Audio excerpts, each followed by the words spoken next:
Hey guys, how you doing? This is Check with Becky Miller with Beck's Closet on Poshmark and Beck's Closet store on the internet. Where else?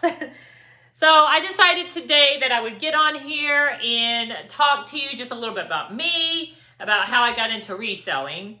I decided to do this today because last Thursday, I had laser work done on my hip, my knee, and my throat. As you see the dark circle here, it's called Pixel. It's a white laser. What it does is it breaks up my scar tissue that I had. It relaxes it. It promotes the other cells to regenerate, soften it out, where it's not so, where, you know, when you see somebody with a scar and you go, oh man, look, something happened to them. They got a scar over there. Well, it's to take care of that. So where it's not so noticeable and you have all your wound scars. Some people like to have wound scars. To me, this one here, that is, that's a first impression when you are in a business and your business is physically seeing a person's face, whether it is on the camera like right now that you're watching me and you're staring at this instead of actually looking up here. So that's why, because something like this, I take it as, you know, it's part of physical and it's self-conscious to me. It's, you know, self-conscious to me. I used to have a mark here on the side. It was a mole that other people said, oh, that's a beauty mark. Yeah, you're not wearing it. It's me with it. And I think it looks ugly. And I think that's what you look at when I talk to you. You see it. You see the hair hanging out of there. No. Got rid of that. Didn't want it. So I'm not going to sit here and say that, oh, you know, I shouldn't have done that. That was the worst thing. No, I'm not going to do that. But anyway, so when I had this laser stuff done, today has been day number 2, and the creams and stuff that they give me that I have to keep on here and keep it moist, and with the tissue repair creamy stuff that I have to put on there, I have to let the air at it, but yet the cream on it. I can't keep it bandaged up. So on these days, after round 1, I've learned, okay, for the first 4 days, you do relisting, delist, relist, check your comps, check your prices, I listed a couple of new things, but I try not to handle any of my garments, because the first time I had this done and I was handling the garments, I would accidentally brush against the side, or on my knee, I'd get it on there. I'd get the lotiony, creamy stuff on the garments, and then I try to send them to the cleaners to get it out. They could only get so much of it out. So I don't know exactly what's in there, because I know when I wash these lovely little hands of mine, I will still have all of that, that you can feel it, that it's creamy, just greasy something or another that's in this stuff, and it stays on there. So I don't have a haul to show you because I'm not going to get it on my clothes, but I do have hauls to show you. Again, if you've been following my videos this whole 30 days, I have hauls in bags on the floor, but these videos is what's motivating me to get them up off the floor, get them steamed, get them cleaned, or get them to the dry cleaners, get them back, log and list them, show them to you, get them pictured, and get them in inventory. So this is what I'm doing, is my 30-day video challenge to myself. Not that somebody else told me to do it, nor am I telling you to do it. It's given me 30 days to clean up my room where I can see my office. Because I have an office, I have a desk over here. It's a U-shaped desk with a hutch on it. And then the rest of the room, I had totes, I had bags with the holes in it. I would stick just the, receipt in there and say, oh, I'll get it to it later. Well, in one of my haul videos, you'll see where I finally got to that bag from last fall. The things I bought were actually for last fall. This is now January of 21. So my Poshmark road with Poshmark had started February of 19. My eBay road had started exactly 1 year before that. 3 months before that was Facebook Marketplace, and I found it from friends that said, they were buying this, that. Why don't you just go look on Facebook Marketplace? Oh, okay, I'll go look over there. And then I got hooked. I got hooked on there. Not hooked as a seller, hooked as a buyer. And then it hit me, well, if they can sell that, I surely can sell this broken down lawnmower over here. I'm sure somebody can fix it. If I'm not selling it for that much, they could put the money in. And I started that way. Granted, yes, I was nervous.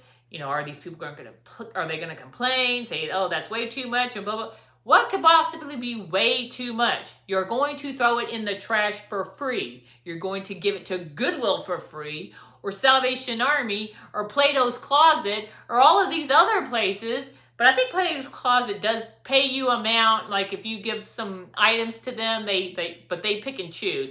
So if you take a bag of, let's say, 17 things, they might only take 4 things because they know what's going to sell for them and what they're going to get money out of. They're not going to take all the rest. And then most likely you're like, well, I'm not taking all the rest of this home, so I'm going to take it to where? Goodwill. So that's where it goes, is to Goodwill. Again, you're giving that away for free. So if you can get $1 or so out of something, I would say sell it. Just sell it. And so the marketplace, that's what I did. And that was how I got introduced into buying from people. Then I caught on to, hey, what about, they could sell it. I'm sure that I can try to sell something. And so it started that way. Then my sister, came over one day, realized that I was doing this. I was, doing the Facebook marketplace. I'm all excited. I'm telling her about it. And I knew she did eBay. And so she says, well, if you're doing that, well, why don't you, hop on the eBay train? And I'm like, okay, I'll do it. So that's what I did. I got into eBay and I was selling educational books. Like college books. And it worked very well for me, because my sister had been doing it for a while. She was doing vintage clothes online. I wasn't into vintage. I didn't know very much about vintage. I just wanted, okay, what can I do right now to make the quick money? And there isn't any quick money, I'll tell you that. But that's what I said. I'm not gonna lie, that's what I said. What can I do right now, this minute, that I could quickly make money? And she didn't tell me, oh, well, you can do this and you'll just quickly make some money. She just told me that there's a guaranteed way that, it'll move. It'll move quickly. You won't sit on it for a while. And it was college books, used college books. These people in college will pay phenomenal amount of money for brand new books. And a lot of them are never even cracked. The CDs that come with these books, that also the paperback book or hardback book works with, has never been opened. And I think that's a crazy amount for these books. If they're, oh, there's my knee. Keep trying to hide. It's a crazy amount for these books that the parents of these students will pay for, that never have been utilized, never been used, are in perfectly good shape. And so I was selling them. She helped me out as far as, finding out places where I could go, places, that would sell books at cheap, and then helping me on the tips and tricks of how to list them and what to price them at, how to find out how much they are new, how much did you pay for them, how much time did you put into it, which is like what you're worth. And a lot of people, granted, do not do that. They just don't do that. And I seem to have I went through that with Poshmark, and I think now, since I am now full-time, that, what? A text came through there, I'm like, what? And it's sideways. With Poshmark, that with some of the things, if I try to investigate on it or do my research and I cannot find it, I have no idea what to put it as. For instance, some blazers, or like women's blazers.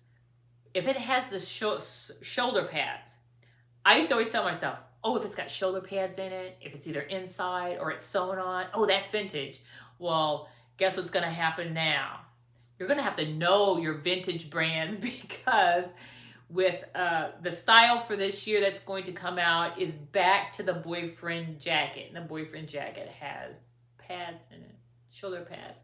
So shoulder pads they're coming around. They're coming back around. So my definite shirt, oh, if it's old, it has shoulder pads. Oh, if it's old with a white tag and gold lettering, oh, it's old. Because I was starting to recognize things, and now it's going to change. Again, it's going to change.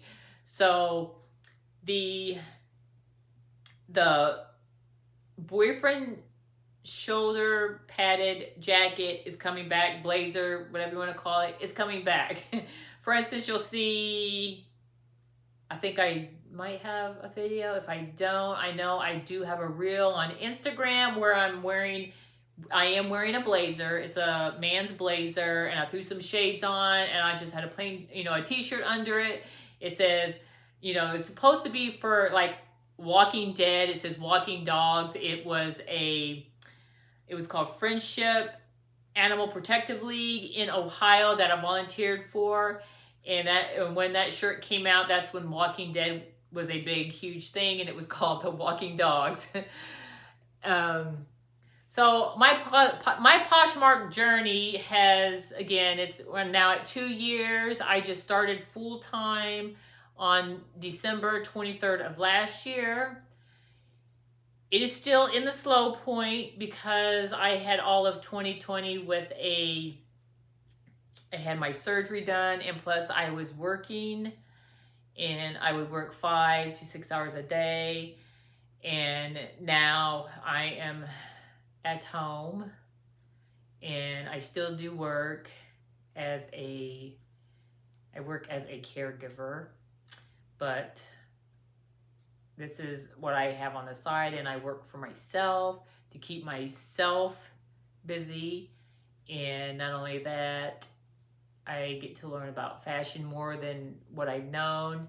What I'm currently doing now is not only am I just going and getting these clothes for, the looks of it or the name of it, I will actually look at the designers, the background of designers. Like there was at one time Calvin Klein was a luxury brand. Well, now they're not. I mean, he's done sold that off. It's not luxury. The Calvin Klein signature, I mean, if you have a piece of that, I would say never get rid of it. He used to be luxury brand. He's not anymore. I was lucky once, and I still have it. I don't even think I've listed it because it was like one of those gems that I would hear other resellers talk about, and I'm like, I'm not getting rid of this. Once I found it, I couldn't believe that I found it. I couldn't believe where I found it. I couldn't believe how much it was for. That I never disclosed. And I probably won't sell it just because it's like, one of those gems when you find something and it's like the diamond, and it's worth something, and I don't want to get rid of it yet. I just don't want to get rid of it, but I know according to my business, eventually I'm going to have to come to terms with, look, let it go, because I'm never going to wear it. It's, was it Diane von Furstenberg, something like that. Her dress is her signature dress. It's a wrap. That's what she was well known for. That's what, that's her signature dress.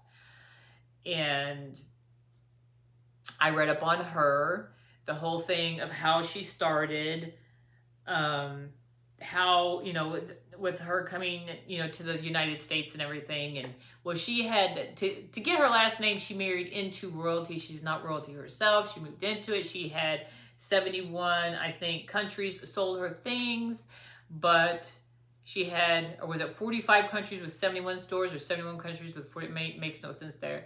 But somewhere those numbers are over there. I have a big notes somewhere that I wrote down on that. So I was like, okay, I know about this.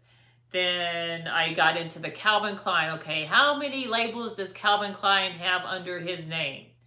And that's when I found out, oh, well, Calvin Klein isn't luxury anymore. You can, I find a lot of Calvin Klein, a lot. And I thought, oh my gosh, why are these people getting rid of Calvin Klein? Because you can buy Calvin Klein at TJ Maxx. I mean, you could buy it at Ross. It's not a big high brand as it was. So I do have somewhere there's like 10 high brands. Let me see, Louis Vuitton is one, Hugo Boss is one. I couldn't possibly right now think of what they all are. That's why we have notes and we write them down. So I'm trying to learn this. I'm like, okay, this is what I want to do full time. This is what I love. This is my passion. Well, instead of going on the whim, you really need to dig into this stuff. Find out about your designers. Find out what labels these designers make. Find out the era of era of these labels. Like if you have a label, is it an old label? Is it a new label? It's called, I think, Vintage Guide. You can get that on your phone. It's on Google Chrome. And it's a guide to help you recognize, or if you have something and you might, is this vintage? Is it not? You can put the name in there. It'll come up. If it's vintage, the label. If you don't know your labels, you can put that in there. You can check the category for, about the labels, and you can check and see if that label comes up. It'll tell you, okay, this is from 1940s or 1960s, or, so I use that to help me out. Let me see, I use Sellhound. Now, Sellhound, I get on there, and at first I would see, things, if people listed them in the new category, then I get to see that price of how much it is brand new. But a lot of people, if you list it, and you could be on Poshmark, but you also can list on Smellhound or Sellhound. You can list on Sellhound. And then I would go to Sellhound, and let's say a tab bolts, and I put RN whatever. Well, usually if I put the RN in there, it's not helping me out, because the RN is like, it's not the style, but an RN is a registered mark, and it's a registered mark for, I'm just going to use this as an example. Let's say I put the RN of this in, and I don't think this one has the RN, because this one I know is a vintage. And as you see how I'm sticking out, because I'm afraid I don't want to get this stuff on there. Well, this is a vintage anyway, because you see it's gold, it has flowers in here and all that. So this says, fine garments manufactured expressly for Belle. Not Belle's, Bell.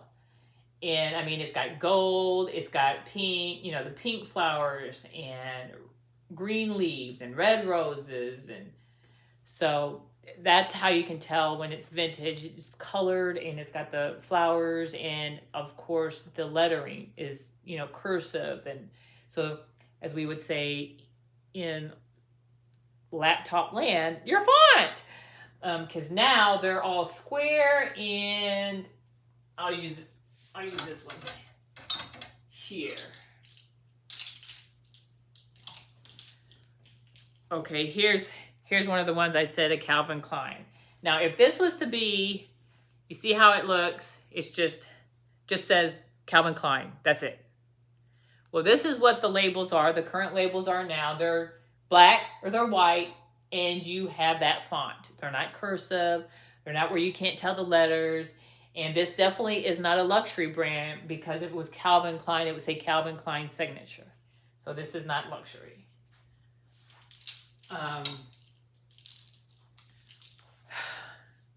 So that's the part of with your tags.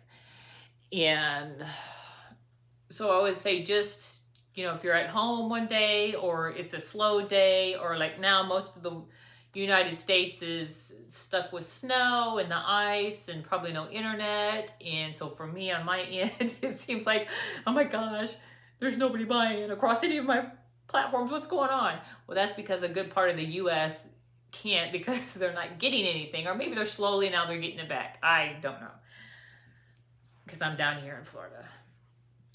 So that's all I wanted to get on today. My name is Becky, check with Beck, at Beck's Closet on Poshmark, or you can find me Beck's Closet Store on the website. I mean, just put in Google Beck's Closet Store and boom, you'll get a royal look. So watch my videos right below, hit that bell, subscribe to my channel, listen to my next video that I will come up with because I'll have to think of something really good since I have until Tuesday, I would say, of not doing anything to show you that has to pertain to holding these clothes because I don't want to get it on my clothes. I made that mistake before. Okay, guys, you have a lovely evening. I will talk to you later.